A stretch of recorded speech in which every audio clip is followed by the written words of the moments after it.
Hey, what is going on, guys? It's Cameron here. Welcome back to the channel once again. Welcome to Fortnitemares 2020.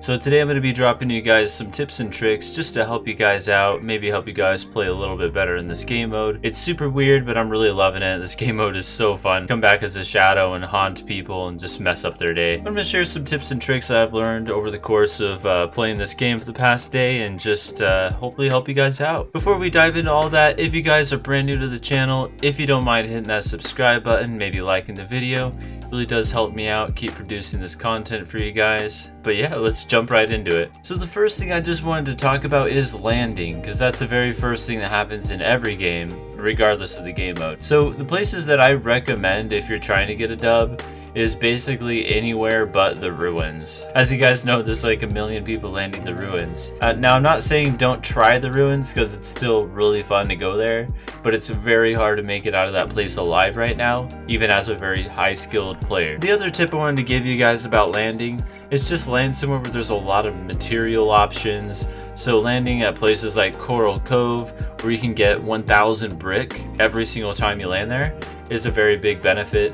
And maybe even landing somewhere like Weeping Woods, where you can get 1,000 wood really quickly and easily, is also a smart move if you're trying to get your first Fortnitemares dub. So now let's talk about loot specifics, things you should be looking for when you're playing Fortnitemares, loot that will help you greatly. What I always tell myself is get a pump first, because there's going to be people in close range, and a pump does the most damage in the shortest amount of time. Make sure you get a pump shotgun. The charged shotgun was unfortunately removed in this last update, and I loved that gun, so it's kind of sad to see it go, but at the same point though, the pump shotgun is still really good. It's definitely preferred over the combat shotgun. Yeah, just make sure you get a pump, and then you're just gonna look for an AR of any sort. Hopefully you get a SCAR, because that's always the best option. I find that bursts are a little harder in this game mode, because you need something to spray with, because these shadow creatures will run up on you so fast.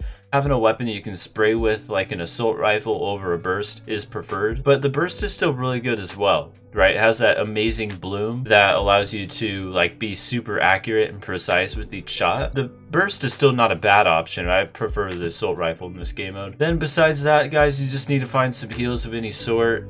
So carrying minis is what I always do. I always try to get minis and maybe big pots. And then if you can catch them as well, you should go for fish, because having fast health and shield is really helpful in this game mode.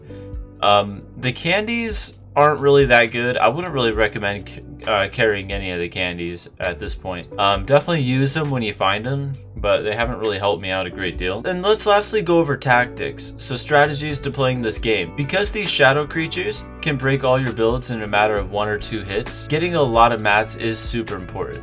But you're going to want to keep high ground whenever you can. You're going to want to be overbuilding for the most part. In most cases, just build very efficiently and quickly, because there's a lot of cases where these shadow creatures will straight up just sneak up on you. They're super sneaky, and that's why they're shadows. They're sneaky, and they try to ambush you as well. So having materials to be able to flick and build and do all that to protect yourself is always super helpful.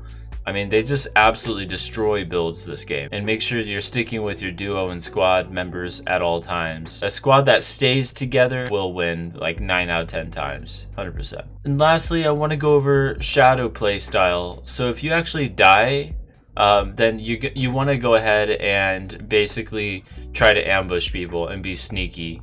Because otherwise, when you're a shadow and you're running around in the map, you just get destroyed, because especially when you're out in the open, because players can see you pretty easily out in the open, but you can hide in like dark places, like in builds or in buildings, and you can sneak on people in buildings and come around corners and surprise attack them surprisingly well.